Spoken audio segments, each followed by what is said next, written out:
नमस्कार दोस्तों, बहुत बहुत अभिनंदन है आप सभी मित्रों का दिव्य सृजन स्पिरिचुअल की इस प्रातः 7 बजे कथा की श्रृंखला में। दोस्तों, आज की महात्मा बुद्ध की जीवन लीला का शीर्षक है जन्म मरण का चक्र।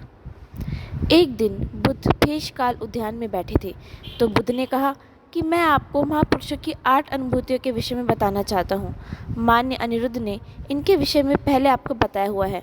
इन अनुभूतियों से स्मृति पर विजय पाने और संबोधि प्राप्त करने में बहुत सहायता मिलती है। पहली अनुभूति से ये ज्ञान होता है कि सभी धर्म अनित्य और अनात्म है। सभी धर्मों की अनित्यता और अनात्मता की धारणा पर ध्यान करने से आप दुखों से छुटकारा पाते हैं और आत्म जागृति और शांति और आनंद प्राप्त कर सकते हैं। दूसरी अनुभूति यह ज्ञान है कि जितनी अधिक इच्छा आकांक्षाएं होती हैं उतने ही अधिक दुख होते हैं। जीवन में सभी कठिनाइयां लोभ और इच्छाओं के कारण सामने आती हैं। तीसरी अनुभूति यह ज्ञान है कि सादगी भरे जीवन और सीमित इच्छाओं से शांति, हर्ष और सौहार्द का उदय होता है। सादा जीवन जीने से साधना अभ्यास करने और दूसरों की सहायता करने के लिए अधिक समय इस व्यक्ति को सुलभ होता है। चौथी अनुभूति यह ज्ञान है कि परिश्रम पूर्वक साधना करने से यानी बहुत ही लगन से साधना करने से संबोधि की प्राप्ति संभव है। ये सब अनुभूतियाँ हैं जो साधना करने के दौरान आती हैं। आलस्य, प्रमाद और वासनापूर्ण इच्छाओं में व्यस्त होना साधना के मार्ग में बाधाएं हैं।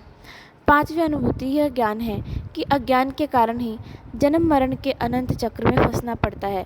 आपको सदैव सुनकर बात स्मरण रखनी चाहिए और इसे समझना चाहिए, जिससे आप में प्रज्ञा और अभिव्यक्ति क्षमता विकसित हो जाएगी। छठी अनुभूति ये जानना है कि गरीबी से घृणा और क्रोध जागृत होता है, जिनके कारण नकारात्मक विचार आते हैं और वैसे ही कर्म होते हैं।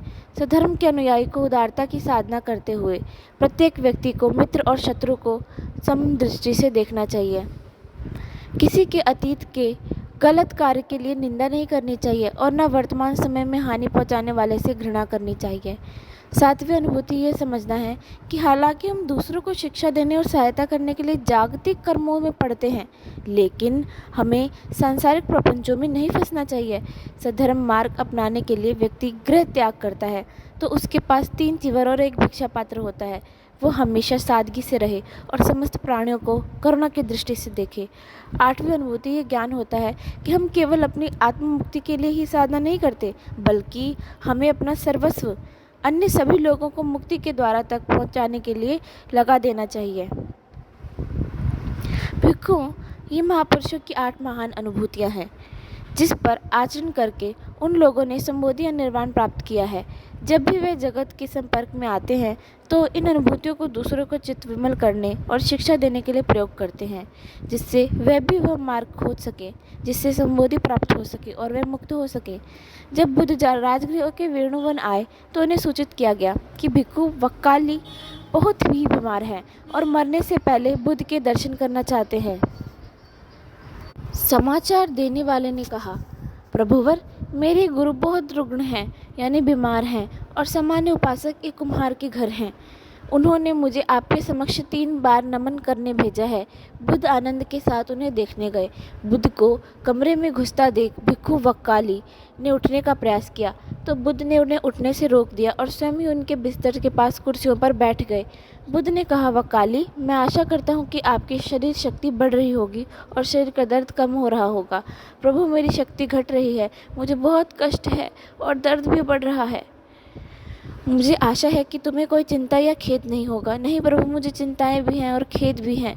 तुम्हें किस बात की चिंता है और किस बात का खेद है? मुझे इसी बात का खेद है कि दीर्घ काल से मैं आपके दर्शन नहीं कर पा रहा। बुद्ध ने स्नेहपूर्वक झिड़कते हुए कहा, वक्काली, ऐसी बातों की चिंता नहीं करते। तुम्हारी जीवन निष्कलंक रहा है। गुरु और शिष्य के बीच यही संबंध सूत्र होता है। तुम समझते हो कि बुद्ध को देखने के लिए मेरी शक्ल देखनी आवश्यक है। यह शरीर महत्वपूर्ण नहीं है। जब तुम मेरी शिक्षाओं को देख सकते हो तो मुझे देखते हो। यदि तुम यह शरीर देखते हो और शिक्षाएं नहीं तो उसका कोई मूल्य नहीं है। कुछ क्षण रुककर बुद्ध ने पूछा, वक्काली, क्या तुम जानते हो कि तुम्हारा और मेरा शरीर कितना अनित्य है? प्रभु, मैं इसे भली भांति समझता हूँ। शरीर सतत जन्म लेना, मरता और बदलता रहता है। मैं समझ पा रहा हूँ कि भावनाएं कितनी अस्थायी हैं, सतत उत्पन्न होती, मरती और बदलती रहती हैं। सभी अवधारणाएं, भाव, बोध तथा चेतना जन्म मरण के एक ही नियम से बंधे हैं। सभी अनित्य हैं, यानी हमेशा ना रहने वाले। आज आपके आने से पहले मैंने पंचस्कंदों की अनित्यता पर ध्यान किया था और पाया कि इनमें से किसी की भी स्वतंत्रता सत्ता नहीं है। अद्भुत वक्काली, मुझे तुम पर पूर्ण भरोसा है। 5 स्कंदों में से किसी की स्वतंत्र सत्ता नहीं है। आंखें खोलो और देखो कि वक्काली कहाँ नहीं है। जीवन की अद्भुतताएं सर्वत्र हैं। वक्काली, जन्म और मृत्यु तुमको छू भी नहीं सकती। 4 तत्वों से बने अपने शरीर पर मुस्कुराओ। तुम्हारे शरीर में कष्ट घट रहा है और बढ़ रहा है, तब भी मुस्कुराओ। वक्काली की आंखों में आंसू भर आए और वह मुस्कुरा दिए। बुद्ध उठ खड़े हुए और विदा ली। आनंद और बुद्ध के चले जाने पर वक्काली ने अपने मित्रों से कहा कि मुझे इस गिल पहाड़ पर लेकर चलो। मुझ जैसा कोई भी व्यक्ति बंद कमरे में कैसे मर सकता है? मैं पहाड़ पर आकाश के नीचे मरना चाहता हूँ। उसके मित्र उसे पर्वत पर ले गए। उस रात बुद्ध ने समाधि लगाई और प्रातः ब्रह्म वेला में अपनी कुटिया के पास के भिक्खु से कहा, जाओ भिक्खु, वक्काली से मिलो और कहो कि भय की कोई बात नहीं। उनकी मृत्यु शांतिपूर्ण और निष्कलंक होगी। उनसे कहो कि वे चित्त की शांत रखें। मुझे उन पर बहुत निष्ठा है, यानी बहुत भरोसा है। जब भिक्खु बुद्ध का संदेश लेकर वक्काली के पास पहुंचे तो उन्होंने कहा, मित्रों, कृपा करके मुझे बिस्तर पर से उतार कर पृथ्वी पर लिटा दो। बोधिसत्व के गुरुवचन मैं ऊंचे आसन पर लेटकर कैसे सुन सकता हूँ?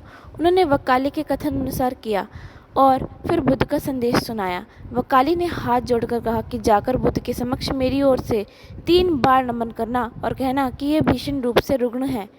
वह स्पष्ट रूप से 5 स्कंदों की अनित्यता और सत्ताहीन देख पा रहा है। वक्काली 5 स्कंदों से और सभी भय और चिंताओं से मुक्त है। जैसे ही भिक्खु वक्काली की दृष्टि से ओझल हुआ, उन्होंने शरीर त्याग दिया। नील आकाश निरभ्र रहा था। पहाड़ की तलहटी की एक झोपड़ी से निकलते धुएं की रेखा उठी और तिरोहित हो गई, मानो जैसे कि कहीं बुझ ही गई हो, कहीं बोझिल सी हो गई हो। विराट वृत्ताकार आकाश को देख बुद्ध ने कहा, वक्काली मुक्त हो गए, अब कोई भूत प्रेत उन्हें नहीं सता सकते। बुद्ध ने पुनः यात्रा आरंभ की। अब की बार वह नालंदा और वैशाली गए।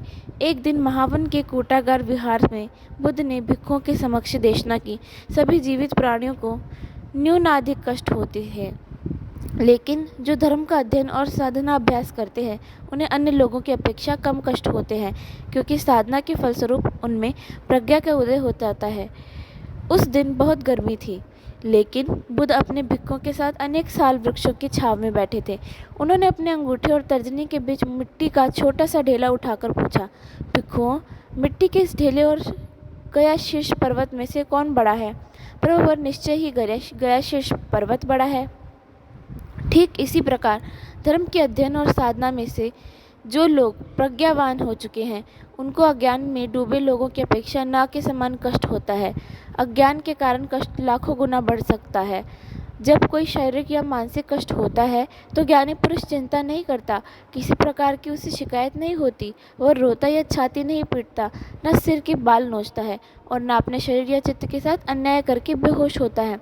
वह अपनी भावनाओं का दृष्टा होता है और जो घटित होता है वह भावना मात्र है, इसका उसको ज्ञान होता है। इस तरह वह भावनाओं के बंधन में नहीं बनता। जब शरीर में दर्द होता है तो उससे नहीं बनता और अपनी शांत मानसिक अवस्था नहीं खोता। वह चिंता नहीं करता, भयभीत नहीं होता। इस प्रकार शारीरिक कष्ट उसकी समस्त सत्ता को झिझोड़ता नहीं है। भिक्षु, अपनी साधना परिश्रम पूर्वक करो, जिससे प्रज्ञा का फल मिल सके और आप कष्ट से बंधनग्रस्त ना हो। इसी प्रकार जन्म, मृत्यु, जरा, रुग्णता आपको विचलित नहीं कर सके। जब कोई भिक्षु मृत्युशैया पर हो तो उसे अपने शरीर, भावनाओं, मन तथा मन के विषयों का धारणा ध्यान करना चाहिए। वह शरीर की प्रत्येक अवस्था तथा प्रत्येक क्रियाकलाप तथा भावनाओं का दृष्टा बन जाए। भिक्षु जब शरीर की अनित्यता और परस्पर अवलंबन की अवस्था का दृष्टा होगा तो वह शरीर से तथा सुखद और दुखद भावनाओं से नहीं बंधेगा। ये शरीर और भावनाएं एक दीपक के समान है जिसका तेल और बाती चुक रही है। ये दोनों अवस्थाएं प्रकाश होने या प्रकाश न होने से संबंध है। संबद्ध है, लेकिन मैं इन अवस्थाओं से बंधा नहीं हूँ। यदि भिक्खु इस प्रकार ध्यान करेगा तो उसे शांति तथा मुक्ति मिलेगी। पहली जल वृष्टि के साथ ही बुद्ध वर्षा प्रवास के लिए जेतवन आ गए। वहाँ उन्होंने भिक्खुओं का परस्पर अवलंबी सहोदर के सिद्धांत के विषय में और देशना की। एक भिक्खु ने जिज्ञासा की कि गुरुदेव, क्या सभी धर्मों की विद्यमानता ज्ञान और चेतना पर आधारित है? बुद्ध ने कहा, रूप चेतना का एक विषय है। कर्ता और विषय दोनों ही एक सिक्के के दो पहलू हैं। विषय के बिना कोई भी चेतना नहीं हो सकती। चेतना और विषय दोनों एक दूसरे के बिना स्वतंत्र रूप से विद्यमान नहीं हो सकते। इन दोनों को पृथक नहीं किया जा सकता, अतः ये दोनों चित्त से निमृत होते हैं। प्रभु, यदि रूप की सत्ता चेतना से है, तब तो समस्त सृष्टि के सृजन के पीछे चेतना ही काम करती है। क्या ये जानना संभव है कि चेतना और मन का सृजन कैसे हुआ? मन कब सक्रिय हुआ? क्या मन के सृजन के साथ ही व्यक्ति बोल सकता है? भिक्खु, आदि और अंत केवल मन की अवधारणाएं हैं। मतलब कि आदि और अंत सिर्फ मन की अवधारणाएं हैं। उन्होंने ये बताया, वस्तुतः सृष्टि का सृजन और अंत कुछ नहीं है। अज्ञान में फंसे होने से ही हम आदि और अंत के विषय में सोचते हैं। अज्ञान के कारण ही हम जन्म मृत्यु के और अनंत चक्र में फंसे रहते हैं। यदि जन्म मरण का चक्र अनंत है तो कोई व्यक्ति उससे कैसे बच सकता है? जन्म और मृत्यु केवल अज्ञान जन्य धारणाएं हैं। जन्म, मृत्यु तथा सृजन यानी कुछ चीज का बनना, सृजन होना और विनाश दोनों का अंतहीन चक्र है। मैं आज इतना ही कहूँगा कि सभी बातों को सचेत होकर दृष्टा बनो।